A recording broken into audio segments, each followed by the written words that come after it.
Principal Pankaj Saha, Honorable Faculty Members of Mongoloi Commerce College, Respected Coordinator IQAC Mongoloi Commerce College, Honorable non-teaching members of this college, and my student friends. It is not only a privilege but also a proud for us that we have here a renowned persons who has been actively related in IQAC, particularly the leading college of Assam, Bibulba College, Dr. Chaudhary. মই সকলোৰে বুজাৰ কাৰণে আপোনাৰ অসমীয়া দুটামান কথা কৈ ল'ম। আমাৰ যিটো আজিৰ বিষয়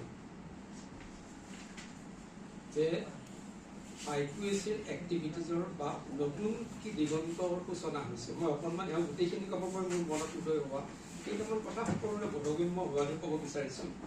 প্ৰকৃততে এতিয়াও সম্ভৱ more than 600 universities are yet to be accredited by the NAAC, and more than 34,000 colleges of India yet to be accredited. তাৰমানে কিছুমানে এতিয়াও accreditation প্ৰচেছত সোমোৱাই নাই। সম্ভৱ বিভিন্ন অসুবিধাৰ কাৰণে আপোনালোকে গম পাইছে মাজতে এটা বিৰাট বিতৰ্ক হৈছে এই যে এক্ৰিডিটেশ্যন চিষ্টেমটোৰ ওপৰত, যিটোৰ কাৰণে নেকি 2024 চনৰ সম্ভৱ 27 জানুৱাৰীত নেকৰ যিখন কাউন্সিলৰ মিটিং হৈছে তাত গোটেই এক্ৰিডিটেশ্যন চিষ্টেমটোৰ ওপৰত এটা নতুন ধাৰণা আনিছে। সেই ধাৰণাটো মতে এতিয়া কলেজবিলাকে আৰু গ্ৰেডিঙৰ টেনশ্যন ল'ব নালাগে বুলি কৈছে। They is not going to the process of gradings. তাৰমানে এতিয়া আগৰ যেনে A+B, B++C এই গ্ৰেডিঙৰ কথাটো নাথাকে বুলি কৈছে, যে এতিয়া বাইনাৰী ছিষ্টেমত তাৰমানে গোটেই ছিষ্টেমটোৱেই বাইনাৰী ছিষ্টেমত কলেজবিলাকক সহায় কৰিব। আৰু কৈছে যে কলেজবিলাকত 1ৰ পৰা 4 লৈ তাৰমানে 1ৰ পৰা 5টা ষ্টেপত মাৰ্কিং থাকিব। 1ৰ পৰা 4ৰ ভিতৰত যদি নম্বৰ পায় তেওঁ নেশ্যনেল এক্সেলেঞ্চি হ'ব, আৰু যদি more than 4 that means 5 পায় তেওঁ ইণ্টাৰনেশ্যনেল এক্সেলেঞ্চি বা তেওঁ মাল্টি নেশ্যনেল ৰিচাৰ্চৰ কাৰণে এইখন মানে টপ ইউনিভাৰ্চিটি টপ ইনষ্টিটিউশ্যন বুলি তেওঁলোকে হিচাপ কৰিব। গতিকে আগৰ আমাৰ এই যিটো ধাৰণা সেই ধাৰণাটো কিছু পৰিমাণে মই ভাবোঁ অকণমান আমাৰ টেনশ্যনটো কমিব। তাৰমানে গ্ৰেডিং ছিষ্টেমটোত বহুত ঠাইত অকণমান খেলি মেলি হোৱা বুলি ইতিমধ্যে আমাৰ মাজতে এটা আমাৰ বৰ্তমানৰ প্ৰধানমন্ত্ৰী তেখেতেও এই কথাটোৱে মাজতে কিন্তু উল্লেখ কৰিছে। সেইকাৰণে হয়তো এই ছিষ্টেমটো সলনি কৰিব বিচাৰিছে। কিন্তু আমাৰ কথাটো হ'ল আমি আমাৰ ৰুৰেল বেছ কলেজবিলাকত আমি কেনেকৈ নেকৰ জৰিয়তে এটা ভাল গ্ৰেড এচিভ কৰিব পাৰিম, আৰু গ্ৰেডৰ লগত ৰিলেটেড হৈ আমি হায়াৰ এডুকেশ্যনত কি ছাৰ্ভিচ দিব পাৰিম। আমাৰ মূল উদ্দেশ্যটো হ'ব লাগে হায়াৰ এডুকেশ্যনটোক আমি সকলোৰে কাৰণে সহজলভ্য আৰু বোধগম্য কৰিব লাগে। সেইটোৱে আমাৰ কিন্তু মূল উদ্দেশ্য। তাৰমানে মিনিমাম ষ্টেণ্ডাৰ্ডটো উচ্চ শিক্ষাৰ মিনিমাম ষ্টেণ্ডাৰ্ডটো মেইনটেইন কৰিবৰ কাৰণে সাধাৰণতে নেটৰ গ্ৰেডিং ছিষ্টেম। এতিয়াও বহুত কলেজ আছে, আমিয়ে সেইটো ভুক্তভোগী হৈছিলোঁ যে আমাৰ কলেজৰ পৰা কিমান ল'ৰা পাছ কৰিব, কোনোবা আমেৰিকাতহে আছে নে কোনোবা মংগলদৈতহে আছে, এই ছিষ্টেমটো আমাৰ নাই। কিন্তু এতিয়া কি কৰিছে, আমাৰ ষ্টেপ 3টা আছে। কলেজে IIQA দিলে, তাৰ লগে লগে SSR দিলে, তাৰ লগে লগে তেওঁলোকৰ ষ্টুডেণ্ট ছেটিছফেক্টৰী চাৰ্ভে আজিকালি ডাইৰেক্ট সেইটো মেইন বস্তু লগা হৈছে। আমাৰ চেয়াৰপাৰ্চনে উলিয়াইছে কথাটো, আৰু DVD ক্লিয়াৰেঞ্চটো। গতিকে মেইনলি হ'ল ষ্টুডেণ্ট ছেটিছফেক্টৰী চাৰ্ভে যিটো হয় সেইটো তেওঁলোকে এটা চেম্পলিং বেচিছত ষ্টেটিফাইড চেম্পলিঙত কৰে। তাৰমানে যিমান ছাত্ৰ ছাত্ৰী আছে ষ্টেটিফাইড কৰি লৈ তাৰ পৰা চেম্পলিং বেচিছত তেওঁলোকে ছাত্ৰক কুৱেশ্যন সোধে। বহুত কলেজত দেখা গৈছে তাৰমানে মিনিমাম 30% যদি SSRত মাৰ্কছ কেৰি কৰিব নোৱাৰে তেতিয়াহ'লে সেই কলেজবিলাকক PR টিমে ভিজিট নকৰে। এইটো আমাৰ দৰঙতেই এইখন কলেজ দৰঙত তেজপুৰ হ'ব তেওঁলোক এলোকেটেড হৈছিল এই ঘটনাটো 2017ত। তেওঁলোকে পঠিয়ালে, কিন্তু তেওঁলোকৰ লেছ দেন 30% থকাৰ কাৰণে তেওঁলোকক ক'লে যে আপোনালোকে ৰি-এছেছাৰ ছাপোৰ্ট কৰক। গতিকে আমাৰ মূল বস্তুটো হ'ল IIQAটো আজিকালি দিয়া যায়, আজিকালি ৰেজিষ্ট্ৰেশ্যনটো ইজি হৈ গ'ল, ৰেজিষ্ট্ৰেশ্যন হৈয়ে আছে। IIQAটো কলেজবিলাকে দিবই, কিন্তু SSRখনৰ প্ৰত্যেকটো বস্তুৱেই তাৰমানে আমি যে DVD ক্লিয়াৰিফিকেশ্যনৰ সময়ত আমাৰ যিটো হাহাকাৰ নহয় যে সেইটো প্ৰচেছ কি কৰিব লাগে, আমি এডমিশ্যনৰ পৰা আৰম্ভ কৰিব লাগে। যে এডমিশ্যনত এইজন ফিজিকেলি হেণ্ডিকেপ্ড ল'ৰা চিট দিছে, আমি এতিয়া তথ্যখিনি ডকুমেণ্টছখিনি আমি লগে লগে IQACৰ কোঅৰ্ডিনেটৰে with the help of college office সিদিনাখনেই ৰাখিব লাগে। আমি এইজন ফিজিকেল হেণ্ডিকেপত দিলোঁ, এইজন আমি দুখীয়া ছাত্ৰক চিট দিলোঁ, এইজন আমি টি গাৰ্ডেনৰ ল'ৰাক দিলোঁ চিট, এইজন আমি ST বেল্টক দিলোঁ। এই যে যাক আমি চিট দিওঁ বিভিন্ন ক্ৰাইটেৰিয়া বিভিন্ন কেটেগৰী, সেই কেটেগৰীত দিয়া ছাত্ৰ ছাত্ৰীসকলৰ ইন ডিটেইলছ ডাটা কলেজৰ কাৰ্যালয়ত কলেজ অফিচে সুন্দৰকৈ পৰিপাটিকৈ ৰাখিব। তেতিয়াহ'লে ডিভিডি ক্লিয়াৰেন্সৰ সময়ত ইমান অসুবিধা নাথাকে যে আমাৰ এই বছৰ বা আমি স্কলাৰশ্বিপ দিলোঁ, কেইজনক দিলোঁ, কি স্কলাৰশ্বিপ দিলোঁ, কলেজৰ ৱেলফেয়াৰ ফাণ্ডৰ পৰা দিলোঁ নে বেলেগ কিবা ছ'চাইটিৰ পৰা দিলোঁ নে কোনোবা বেলেগে ডোনাৰে দিলে। এই গোটেই বস্তুখিনি তথ্য ভিত্তিকভাৱে আমি চিৰিয়েলি তাৰমানে on the date of admission আমি ৰেকৰ্ড কিপিংটোৱে হ'ল আমাৰ আটাইতকৈ ডাঙৰ বস্তু। আমি যদি ৰেকৰ্ডটো ভালকৈ কিপ কৰিব নোৱাৰোঁ তেতিয়াহ'লে আমাৰ নহয়। আমাৰ কলেজবিলাকত এক্টিভিটিজ বহুত চলে, কিন্তু আমি নাজানো যে এক্টিভিটিজখিনি আমি ভালকৈ পৰ্যায়ক্ৰমে আমি ধৰি ৰাখিব নাজানো। আমি আজিকালি ফটো সুন্দৰ ফটো আছে উইথ টাইম প্লেচ গোটাইখিনি ফটোটো ৰাখিলোঁ, তাৰ লগে লগে ছবিটো ৰাখিলোঁ, তাৰ লগে লগে ৰিচোৰ্চ পাৰ্চনৰ এটা নোট ৰাখিলোঁ।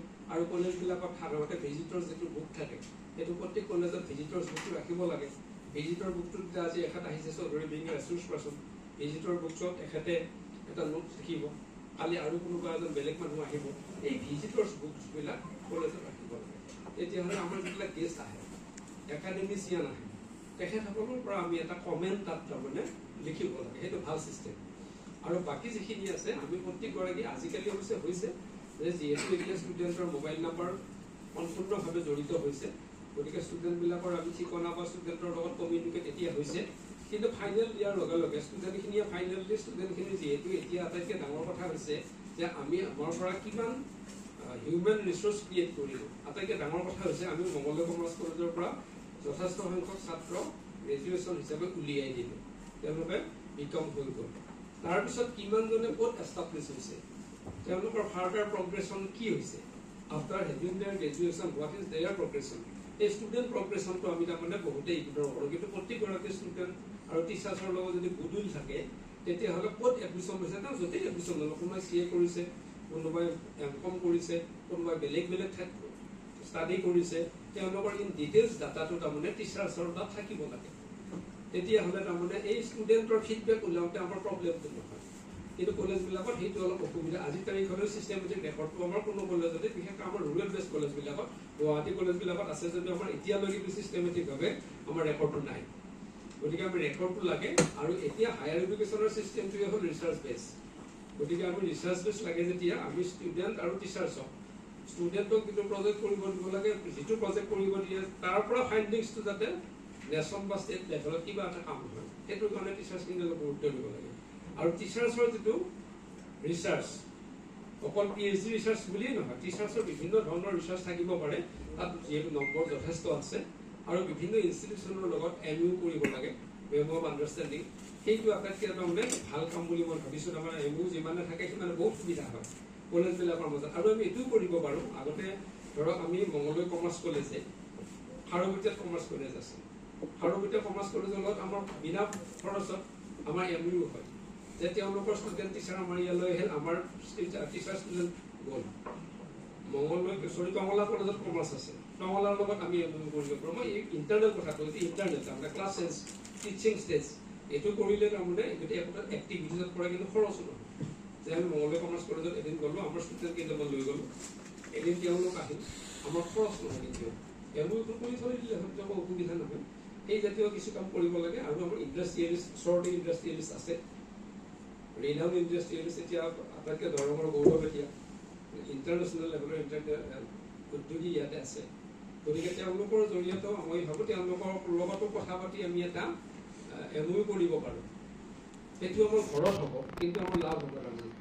তেওঁলোকে সেইটো নিগেটিভ নকৰিব, অনুপম ডেকাক ক'লে নিশ্চয় সেইটো সহজতে মানি ল'ব।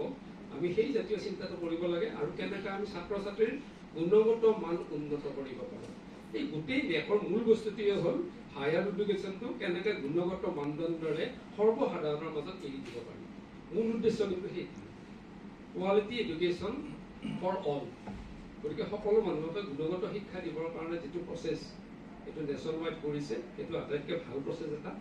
আগতে এতিয়া আপোনালোকে চাব, মই এখন বিদ্যালয়ৰ মাজতে 5 বছৰীয়া কামত সভাপতি হৈ আছিলোঁ, অসম চৰকাৰে দিছে।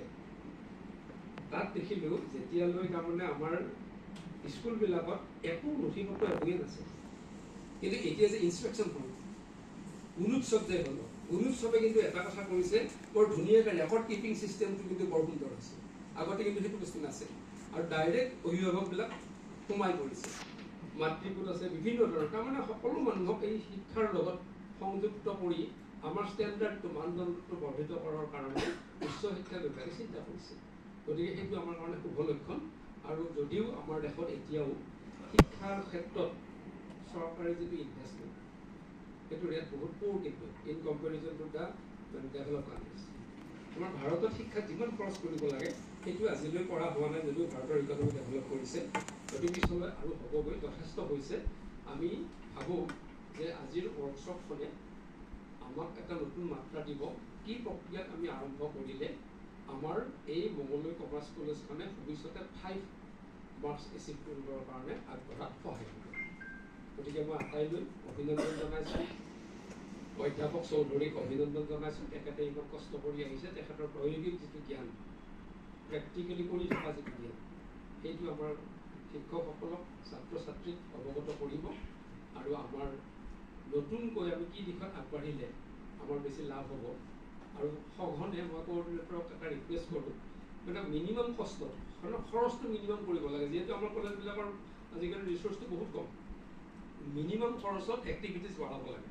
আজি এওঁ আহিছে, কালি বেলেগ এজনক মানে মিনিমাম খৰচত, সেই মিনিমাম খৰচত যদি আমি এক্টিভিটিজ কিছুমান কৰিব পাৰোঁ, একাডেমিক হওক, অন্যান্য এক্টিভিটিজ, বিভিন্ন ইভেণ্টৰ এক্টিভিটিজবিলাক, আৰু আমি কিছুমান সৰু সৰু এক্টিভিটিজ কৰিব পাৰোঁ ষ্টুডেণ্টবিলাকৰ কাৰণে, ধৰণৰ গোটেই ষ্টুডেণ্টখিনিৰ মাজত এটা কম্পিটিশ্যন, তাত খৰচ কম, তেনেকুৱা ধৰণৰ 2-4টা তাৰমানে একাডেমি, সেই জাতীয় যদি কামবিলাক আমি অলপ কৰিব লওঁ, য'ত নেকি খৰচ কম, পাৰ্টিচিপেশ্যন বাঢ়িব আৰু এক্টিভিটিজ বাঢ়িব। মূল হ'ল এক্টিভিটিজ কৰিলে নহ'ব, ৰেকৰ্ড কিপিং হ'ব লাগিব, ছিষ্টেমেটিক ৰেকৰ্ড কিপিং। আজিকালি ফটোটো যিটো মাছ, আগতে ফটোৰ সিমান মাছ নাছিল, আজিকালি ফটো টাইম প্লেচ গোটাইখিনি ধৰি ফটো লাগে, যিহেতু থাকি দিব নোৱাৰে। গতিকে সেইটো নিশ্চয় সহায়ক হ'ব। আৰু প্ৰথম যিটো প্ৰচেষ্টা মঙলদৈ কমাৰ্চ কলেজ সফল হৈছে, গতিকে পৰৱৰ্তী পৰ্যায়ত 3rd প্ৰভিঞ্চিয়েলাইজ কলেজ হিচাপে 2022 যিটো 23 যিটো গ্ৰেডিংছ, সেইটো মষ্ট এপ্ৰিচিয়েবল। গতিকে মই ভাবোঁ ইন ফিউচাৰ কলেজখন যিহেতু দৰঙৰ একমাত্ৰ বাণিজ্য মহাবিদ্যালয়, গতিকে এই বাণিজ্য মহাবিদ্যালয়খনৰ এটা পৰিসৰ, বিশাল পৰিসৰ আছে। গতিকে আমি ছাত্ৰ ছাত্ৰীক এই পৰিসৰটো দেখুৱাই দিব লাগে যে আমি কি লেনত আগবাঢ়িলে ছাত্ৰ ছাত্ৰীৰ ডেভেলপ হ'ব আৰু আমাৰো তাৰমানে ফিডবেক বাঢ়িব। আমাৰ যদি ষ্টুডেণ্ট এজন আমেৰিকাত থাকে আমাৰ ফিডবেক বাঢ়িব, আমাৰ ষ্টুডেণ্ট এজন যদি IITত পায় আমাৰ ফিডবেক বাঢ়িব। এই ধৰণৰ তাৰমানে আমি ছাত্ৰক আমাৰ ষ্টুডেণ্ট এজনে IFS পাইছে, আমাৰ ষ্টুডেণ্ট এজনে IAS পাইছে, তাৰমানে সেইটো হ'ল ষ্টুডেণ্ট ফিডবেকত আমাৰ সুবিধা হ'ব। গতিকে আমাৰ ছাত্ৰ ছাত্ৰীসকলক আমি আমাৰ উদ্দেশ্য অকল গ্ৰেজুৱেশ্যনটো কৰাই নহয়, তেওঁলোকক মানৱ সম্পদ হিচাপে গঢ়ি তুলিব লাগে আৰু তেওঁলোকৰ পৰা যাতে আৰু 10জনৰ লাভ হয়, এই চিন্তাটোৱে আমি কৰিব লাগে। এই কথাখিনিকে কৈ আজিৰ এই সুন্দৰ কৰ্মশালা